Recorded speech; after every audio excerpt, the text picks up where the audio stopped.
আন্তর্রাষ্ট্রীয় যোগ দিবসে বন্ধুদের জানাই নমস্কার ও স্বাগত।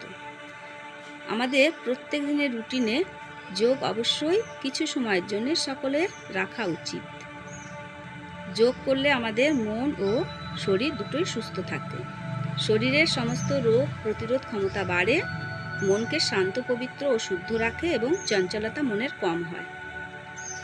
কিছু যোগ আমি এখানে আপনাদের সঙ্গে করে শেয়ার করছি। এই ব্যায়ামগুলো করলে অনেক রোগ থেকে মুক্ত হতে পারি আমরা। ব্যায়ামগুলোতে কোমরের ব্যথা, পেটের চর্বি খুবই কম হতে সাহায্য করে। পায়ের ব্যথা, হাঁটুর ব্যথাও কম হয়। যখন আমরা যোগ করি তখন ঠিকভাবে নিয়ম জেনে আমাদের যোগ করা উচিত। শ্বাস প্রশ্বাস নিয়মিত ঠিকভাবে রাখতে হবে।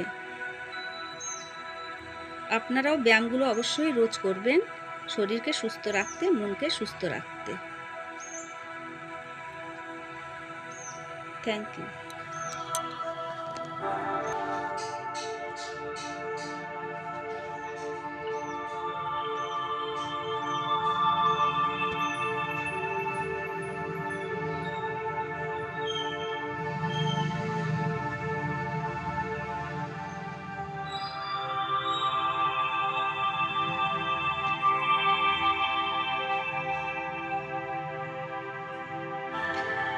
বৃক্ষাসন, প্রাণায়াম এগুলো মনকে একাগ্র করতে ভীষণভাবে সাহায্য করে। অনুলোম বিলোম, কপালভাতি, ওম উচ্চারণ, ধ্যান এসব কিছু আমাদের ব্যায়ামে অবশ্যই রাখা জরুরি।